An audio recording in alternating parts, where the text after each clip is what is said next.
Paulus. Gara-gara Paulus tidak pernah menjadi muridnya Yesus langsung. Lalu agama yang mengkritiknya itu jaraknya berapa tahun dari peristiwa? Nah, ini harus dijelaskan. Saya bukan mengalami zaman Bung Karno. Tapi ketika saya menulis buku yang berjudul Religi dan Religiositas Soekarno, istrinya Bung Karno masih hidup, Ibu Hartini. Saya sering datang ke rumahnya. Saya sering cross-check apakah benar berita ini Bung Karno begini, betul. Saya ke Jepang 2 kali ketemu dengan Mr. Nakajima yang mempertemukan Bung Karno dengan Ibu Naoko Nemoto Sari Dewi itu. Saya diperkenalkan dengan orang-orang yang dekat bahkan mengalami di zaman Soekarno. Ya tinggal di cross check apakah buku saya itu karangan saya secara imajinatif saya ataukah ada, karena saksi mata semua masih hidup. Apalagi Paulus. Paulus itu berkarya ketika Petrus masih hidup, Yohanes masih hidup, kemudian Yakobus masih hidup. Yang masalah bukan Paulus, yang masalah itu orang modern yang gagal paham. Di mana coba Paulus katakan? Paulus melarang sunat. Coba dibaca teksnya. Yang dilarang sunat oleh Paulus itu adalah siapa? Titus. Karena Titus itu orang Yunani. Coba. Tapi di dalam Kisah Rasul pasal 16, Paulus mau menyunatkan Timotius. Karena Timotius orang Yahudi. Ibu bapaknya Yahudi Yunani kan. Jadi di mana Paulus berbeda dengan gereja? Ayo sekarang. Paulus menyunatkan Timotius karena Timotius orang Yahudi. Salah seorang dari orang tuanya orang Yahudi. Sementara Titus orang Yunani tidak wajib disunat. Di mana salahnya? Ketika Paulus mengatakan bahwa kalau kamu menyunatkan dirimu maka Kristus tidak ada gunanya bagi kamu, itu konteksnya apa? Konteksnya adalah di Galatia ada banyak orang yang terprovokasi dengan ajaran orang Farisi yang sudah menjadi Kristen, bahwa orang-orang bukan Yahudi yang menjadi Kristen, mereka harus menuruti sunat dan hukum Taurat. Ini ajaran baru, tidak ada ajaran seperti ini. Coba kalau saya kemarin kan memberi ceramah di lingkungan orang-orang Tomohon, saya diundang di rumah dinas wali kota. Kebanyakan orang Gemim, orang pokoknya Katolik macam-macam di sana. Terus ada tanya soal hukum kosher, kasrut itu tentang makanan yang diperbolehkan dan yang tidak dalam Imamat pasal 11. Lalu saya jelaskan, begini omongan saya. Kalau kamu tanya tentang begini, jangan tanya ke Gemim. Jangan kamu tanya ke Katolik, langsung kamu tanya ke orang Yahudi. Apakah benar orang Yahudi melarang orang bukan Yahudi? Benar orang Yahudi mewajibkan orang bukan Yahudi dengan Sabat dan Taurat? Tidak. Coba baca traktat Sanhedrin 56a. Dijelaskan bahwa orang yang bukan Yahudi wajib menuruti hukum Nuh yang dikenal dengan Sefa Misfot Benin Noah. Hukum Nuh itulah yang ditetapkan dalam Kisah Rasul pasal 15. Hendaklah mereka menjauhi makanan yang dipersembahkan kepada berhala. Ini berkaitan dengan Abu Dasarah. Jangan kamu menyembah ilah-ilah asing. Kamu haruslah tidak melakukan kelilat Hashem, yaitu menista Tuhan. Kemudian menjauhi percabulan. Percabulan ini gilui arayot. Kamu menjauhi sefikut damim dari darah. Ini tidak ada Imamat pasal 11 di situ. Berarti apa? Hukum Yahudi itu berlaku bagi Yahudi. Hukum bukan Yahudi berlaku bagi bukan Yahudi. Dan Paulus konsisten dengan itu. Bagi Yahudi berlaku Taryak Misfot Mose, ya, hukum Nabi Musa, sementara bagi bukan Yahudi hukum Nuh. Makanya simbolnya aku taruh busurku di atas awan sebagai perjanjian antara aku dan engkau. Nah, makanya sekali lagi saya katakan tidak benar kalau Paulus menciptakan agama Kristen, karena dalam Yudaisme itu ada 3 klasifikasi misfot hukum, ya, yang dalam Alkitab bahasa Indonesia terjemahannya peraturan-peraturan, ketentuan-ketentuan, dan edot. Apa yang disebut peraturan-peraturan? Peraturan-peraturan itu hukum yang berlaku umum universal. Misalnya, Lo yihyeleka Elohim akhirim alpanai. Jangan ada padamu ilah lain di hadapan hadiratku. Itu universal. Jangan membunuh, jangan berzina, jangan mencuri, itu universal. Itu berlaku bagi semua, Yahudi dan bukan Yahudi.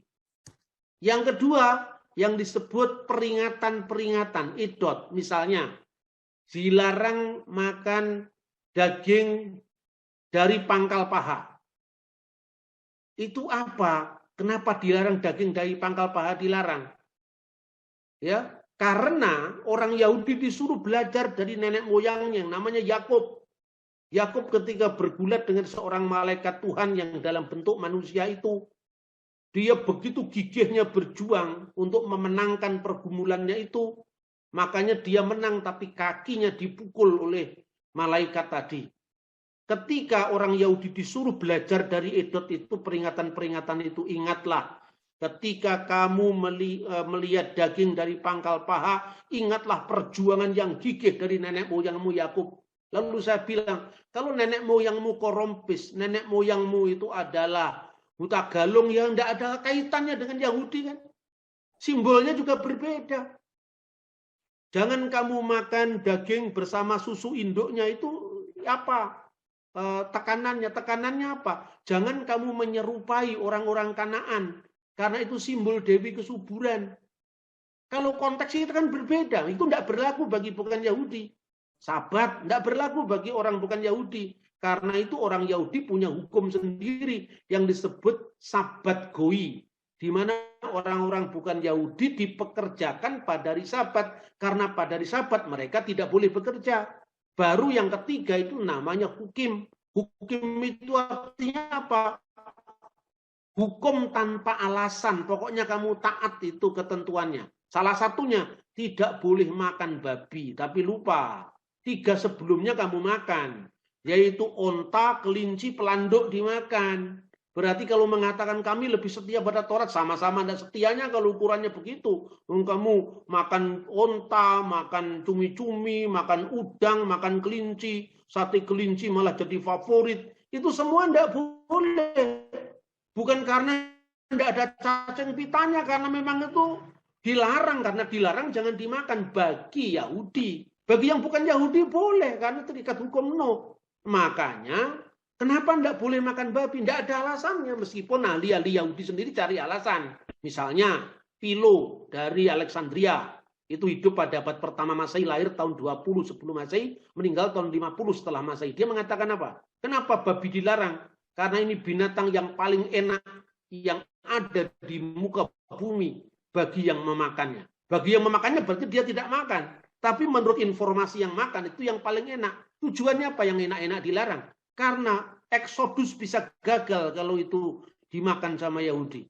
Yang dibayangkan sedikit-sedikit mengalami kesulitan, kendi berisi daging. Kalau dagingnya kambing begitu enak, apalagi babi. Itu kata Philo, bukan kata saya.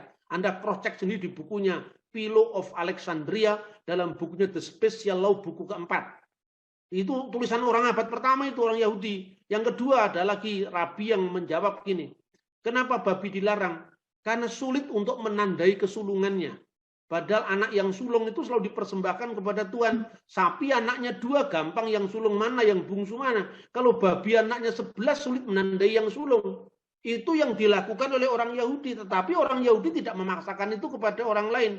Gereja mula-mula mendapatkan penganut dari 2 kelompok. Makanya kelompok Yahudi dan kelompok bukan Yahudi. Kelompok bersunat dan kelompok tidak bersunat. Kelompok bersunat pusatnya di Yerusalem, rasul yang memimpinnya Rasul Yakobus. Kelompok kedua pusatnya di Antioquia, Syria. Nah inilah 2 kelompok ini. Makanya ada rasul bagi orang bersunat dan rasul bagi orang yang tidak bersunat. Rasul bagi orang yang tidak bersunat itu misalnya Paulus. Rasul bagi orang bersunat misalnya Yakobus.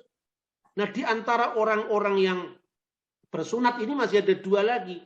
Yaitu orang-orang Yahudi yang berbahasa Yunani dan orang-orang Ibrani. Orang-orang Ibrani, orang-orang yang memakai bahasa Aram di Israel saat itu. Orang yang berbahasa Yunani, misalnya Septuaginta. Siapa di antara orang yang berbahasa Yunani Yahudi? Markus berbahasa Yunani. Makanya bisa menjadi penerjemah Petrus di Roma. Kemudian Stefanus itu diaken yang berbahasa Yunani tapi Yahudi. Lalu ada orang-orang yang sama sekali bukan Yahudi. Kedua gereja ini dipersatukan di bawah pimpinan Ignatius dari Antioquia. Sejak saat itu kita mengenal, aku percaya kepada satu gereja yang kudus, am dan rasuli. Itu sejak tahun 100 Masehi. Lah kita mengucapkan pengakuan iman itu setiap hari Minggu, masa kita lupa itu sejarahnya yang mengucapkan siapa. Akhirnya sejarah gereja kita tidak pahami. Sekali lagi, tidak ada salahnya Paulus. Paulus ajarannya sama persis dengan rasul yang lain. Karena apa? Yang dilarang Paulus bersunat itu Titus yang adalah orang Yunani. Dan sunat tidak boleh menggantikan keselamatan dalam Kristus. Karena sunat itu simbol, bukan hakikat. Paulus menyunatkan Timotius yang adalah orang tuanya Yahudi. Ini clear. Jadi makanya kita harus membaca sejarah gereja, harus runut. Tidak bisa sepotong-sepotong.